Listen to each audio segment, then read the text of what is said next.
Tape marker, blonde review, guys. Let's get right to it. Action! What's going on, Alamo City Movie Talk fans? As always, I'm your host, Ryan D, aka Ryan680. I'm Angela, that cat lady Ange. And this is Alamo City Movie Talk. Movie Talk for movie fans, guys. Let's get right to it. If you have not already, like, share, subscribe, hit that subscribe notification to get notified for our movie reviews and reaction videos. Angela, what review are we reviewing today? So we're reviewing a biopic on one of America's classic cultural icons or sex symbols, popular pop culture history, Marilyn Monroe. So we are reviewing Blonde today. Yes, ladies and gentlemen, Blonde, which Netflix original film, ladies and gentlemen, which stars Ana de Armas, tells of a story of Blonde. It boldly reimagines the life of one of Hollywood's most enduring icons, Marilyn Monroe, from her vital childhood as Norma Jean through her rise to stardom and romantic engagements. Blonde blurs the lines of fact and fiction to explore the widening split between her public and private selves. That pretty much explains it pretty thoroughly. This is definitely a film that we were excited about. We were both excited about. We did a trailer reaction to it, right? Marilyn. I love Marilyn. Yeah. She's so iconic. You just can't talk about American history without talking about her, because she is, in pop culture, she's really one of the more prominent figures. Exactly. Even to this day, I know she was back several decades ago, but to this day, she's such a classic icon in Hollywood. And so I was really excited. I love the actress. We've seen her in so many other things. She's great. So to take on 007, Blade Runner, Knives Out. I mean, this girl is just knocking out of the park. She is beautiful. She's awesome. She's really talented. Yeah, she's very talented. To see her, and I know we did the trailer reaction, to see the first look of her as Marilyn, oh my gosh, the resemblance is so uncanny. It's just so scary. It really is. Throughout this film, guys, this runtime came. Okay, well, before we get into the negatives, right? I mean, obviously, let's go to the pros real quick. This film really focuses a lot on Marilyn Monroe, and of course, obviously, it focuses a lot on Ana de Armas, and she really captivates the Marilyn Monroe. If you've seen her from other movies, other shows, she has a very and she talks about it. She had to do an accent coaching. She has very distinct vocal, accent. So, and to know where she was, so that was kind of I was like, oh, I mean, maybe we'll see. But no, oh my God, I was dead wrong. She is phenomenal. She sounds just like her in so many different ways. I feel like she really studied her in a way to where she's in a weird way, we get to this sense of acting to where, just like Joaquin Phoenix with the Joker, just like Joaquin Phoenix with Walk the Line. Joaquin Phoenix looked nothing like Johnny Cash, but because he captivated the character, he captivated the whole symbolization of Johnny Cash. Same thing with Marilyn Monroe. Ana de Armas really did phenomenal. She was amazing in it. I thought every time she was on camera, I was like, oh my God, dude, looks just like her. She is great. She is great. Now let's go to a little bit of the little cons in here. And not a little bit, there are quite a few cons here. So the runtime of this movie came out to be 2 hours and 46 minutes. And you feel every minute of that. So this film captivates so much of the dark history that she's went through, obviously. And they really go in between the lines of that fiction in a sense, to where it kind of feels like, so I don't know. It crosses the line of the barriers to where you kind of, because Netflix came out with the Marilyn Monroe tapes, and we saw that. And some of it kind of made sense along that line, but some of it kind of didn't. So that's always some of it was is this made up? Is this made up? Similar to where, and it was very vulgar. Sorry, but it was very vulgar. And I'll be honest here, I don't mind the sex scenes, right? We don't. Obviously, we don't. We watch Game of Thrones. We watch House of the Dragon. It kind of brings context to the story to a certain degree, right? But in this film, it kind of goes a little overbearing, where we see a lot of this. A lot of vulgar. Well, we see a lot of nudity. Yeah, and I get it, all that, but I kind of felt like it was a little overbearing. This film felt like, to me, it was, and I know you mentioned off camera too, it was trying to be a little bit too artsy. And there's certain scenes in here that were really are slow motion scenes. They were probably done within not even a minute, and it was very slow motion. The mirror camera scene, it just, a lot of it felt it didn't need to be that. I feel like this film was edited totally wrong. I didn't need to be in that certain slow motion way, and I kind of felt like, okay, it brought too much of the dark elements here, and it really didn't leave us a grace. It really didn't. It was too dark. I know people say Euphoria is dark, but for me, again, point of context here, I feel like this movie was way more dark than Euphoria in that way, because at least Euphoria, you have a small little tad bit of hope.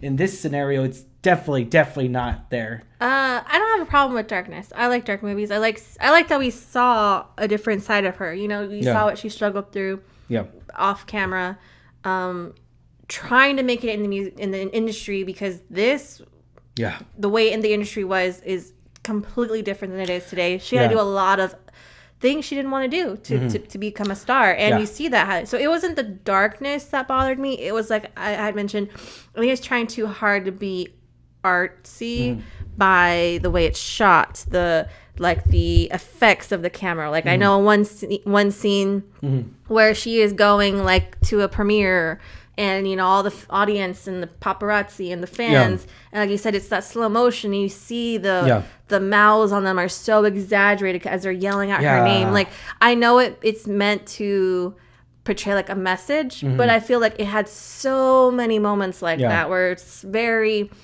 very metaphorical, or whatever you say.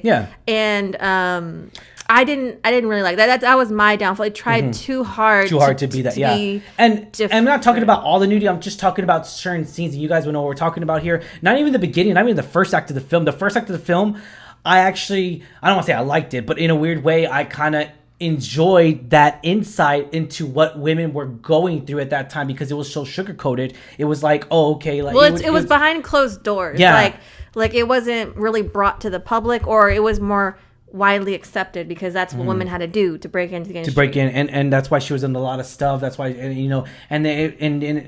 in all aside, it sucks how presidents of studios took advantage of women, of girls, not even women, probably young teenage girl, 18-year-old, 19-year-old girls who took advantage of that. So, you want to be in a movie and all this stuff, and granted though, it definitely shed light on that, and I like that too, because it's gonna bring awareness to that. It's gonna show. It's gonna show again. It was a different time. Definitely, and it's such a shame that happened. The rating, again, if everyone's talking crap, the rating's NC-17, so I understand why it was showing that, obviously, but. I could have taken out a few bits. I really could have. I could have taken out a lot of bits. Yeah. I don't think this needed to be a almost 3-hour film. I think it could have definitely been like a 2-hour film. I think this, definitely. I would totally agree there. I feel like they could have been a 2-hour film. But in so many ways, though, when the camera really goes with her struggles and goes with her dark elements here, she really brings out just a phenomenal taste in here. She really does. Ana de Armas really captivates everybody. I think she's phenomenal, and this is premiering right now in theaters, guys, before it hits the Netflix studios. And, here's the thing.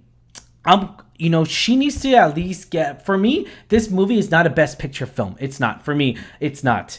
But I feel like she needs to get recognized in the Oscars. I feel like she needs to at least get nominated for this role. I feel like she did a phenomenal job. Mm-hmm. And we get into a sense to where a lot of movies do this, where they're so filled with these artistic stuff. And granted, we're not talking about A24, but so many different it tries to be something that it's not in a weird way. And the actors and actresses do a phenomenal job. And it's funny because we talk about it so many times in movies where we love the actors, actresses, but we don't like the movie. So but we like them acting in we it. Don't like the direction, the story, the screenplay, whatever. And it makes sense too, because that's what movies are. They're subjective and all, and I love that. Was this the film that we deserved? I'm gonna say no. That runtime really dragged on. I feel like they could have cut out a lot of different scenes in here. Again, that's just my take here. Some of the shots though were real. The cinematography in here is phenomenal. Now I'm not talking about what I'm talking about is the slow motion. There was a lot of slow motion, too much. And I felt like if you would have put 1 or 2, it would have been good. But there's way more than 2 slow motion shots in here. But the cinematography in here was just phenomenal. Was fantastic. I love the cinematography, the black and white. It really showed so much light and insight into what time periods we were going through, and I love that. That's really creative here, and I enjoyed that.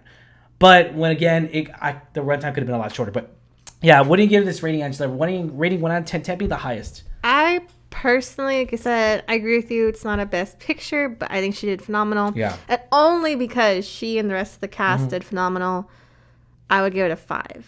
Dang. If it was anybody else, if it wasn't as strong of a lead, I would probably be a lot lower. But she really brought this up for me. Really. And the rest of the cast, too, was great. But I just don't, like I said, I didn't really enjoy a lot of the messages they were trying to portray, like the artsy messages. I think they're trying too hard. A lot of the shots, I didn't really love a lot of the cinematography. Tongue twister. As much as I thought it would. It was shot beautifully. Like you said, the black and white, so stunning contrast, like such a great saturation of contrast. But some of the camera angles and the play on lenses and the focus that kind of took away a lot of it. Kind of misdirected the whole point of the movie, which was to bring awareness, was to bring her awareness to her story.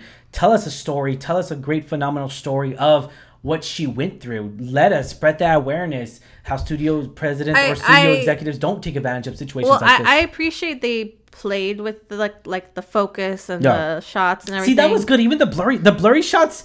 Okay, the blurry shots were good, but I feel like it was done too much. Way too many scenes. Again, they work out good, but I feel like it's like, okay, we could get away with this. We could get away with it. Like, it just, I don't know. For me, I just felt like it was too much. Yeah, the only other film, it's not really a film, it's a series that does something like a play on like the focus and the lenses, is the Chilling Adventures of Sabrina. A lot of the darker scenes are out of focus, so it reminded me of that, and I love that. But I feel like I agree with you, it was just a little too much, a little bit too much experimental with the way things are shot. I agree with that. Good point, you mentioned that. So with Sabrina though, the camera still with this film, it moves a lot, and I don't like that. With the camera, it's different because we see camera moves versus the person moves. So it felt too much that the camera is moving way out of focus. It just felt very. It was just almost like a weird dizzy spell, almost in a weird way. Again, it could just be our eyes, but again, it's just my take on it. I wasn't dizzy whatsoever, but it felt very annoying how it was moving in a weird flow motion way. But yeah. But I appreciate what it did. I appreciate the risk that it took. But for me, I didn't like all of it. Some of it worked out pretty well, but not all of it. So definitely, that was just my rating. I give it a solid 5. Get it? Mainly just because of her performance. Yeah, I'm gonna give it a solid 6, guys. A little bit above average. I have to leave it a 5 just because I'm meditating on all the bad stuff that was happening. A lot of the scenes. I'm gonna have to leave it a solid 5. You know, it really goes on the barriers as far as like just reaching the limits of everything, of the corner shots, of the blurry shots, of the slow motions. It's like non-stop in this film, and I feel like that kind of like, it's too much. It's too much.